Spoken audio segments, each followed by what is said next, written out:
Beliau pernah berpesan begini, ketika saya masih menjadi mahasiswanya dulu.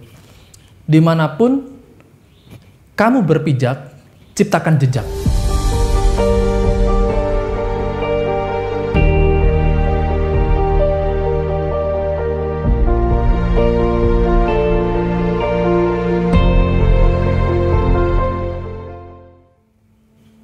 Halo teman-teman, Assalamualaikum warahmatullahi wabarakatuh.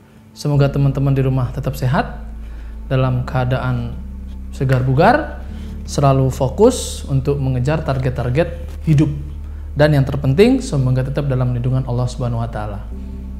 Ada sesuatu yang sampai saat ini masih saya perjuangkan, teman-teman. Sesuatu ini pernah disampaikan oleh guru saya, almarhum Allahumma Bapak Suharyadi. Semoga Allah memberikan tempat terindah di kuburnya. Beliau pernah berpesan begini, ketika saya masih menjadi mahasiswanya dulu. Dimanapun kamu berpijak, ciptakan jejak. Nah, jejak yang aku maksud di sini, sampai saat ini, yang terus saya berusaha untuk menerjemahkannya, ternyata adalah tanda bahwa aku pernah ada di suatu tempat tersebut.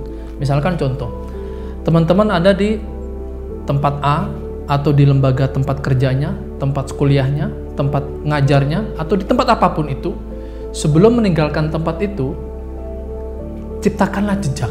Misalkan contoh, aku ngajar di salah satu lembaga, sebutlah lembaga A, gitu. Dan tidak mungkin saya akan selamanya di lembaga ini, karena ada proses hidup yang harus aku tempuh di kemudian hari. Nah, sebelum kita pergi dari tempat lembaga A itu, maka gimana caranya aku secara pribadi, dan semoga teman-teman juga ada hasrat untuk melakukan yang sama, ada jejak yang kita tinggalkan. Jejak di sini bukan jejak negatif, bukan jejak yang tanda kutip su'ul khotimah, tapi jejak yang husnul khotimah, jejak yang soleh, jejak yang bisa dimanfaatkan oleh orang-orang yang kita tinggalkan.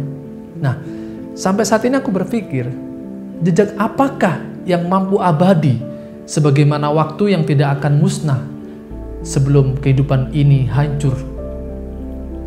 Ternyata setelah beberapa tahun saya berpisah dengan beliau, saya baru menemukan jejak yang dimaksud adalah karya. Ya, hanya karya yang bisa kita tinggalkan. Hanya karya yang bisa menjadi tanda bahwa kita pernah ada di suatu tempat tersebut. Bayangkan kita selama bertahun-tahun di lembaga A, tiba-tiba kita resign atau pindah ke lembaga yang lain, tapi kita tidak ada karya yang kita tinggalkan. Maka keberadaan kita sebelumnya akan tertutupi oleh orang hebat yang masuk setelah kita. Nah, sekarang coba kita balik tuh. Sebelum kita meninggalkan lembaga tersebut, kita sudah meninggalkan jejak yang begitu istimewa, yang syukur-syukur itu tidak ada orang yang bisa melakukan sama seperti jejak yang kita buat. Maka hanya karya yang bisa kita tinggalkan. Syukur-syukur teman-teman bisa meninggalkan sesuatu yang baru kita mulai. Artinya setelah kita tidak ada, orang-orang setelah kita itu hanya melanjutkan apa yang sudah kita ciptakan.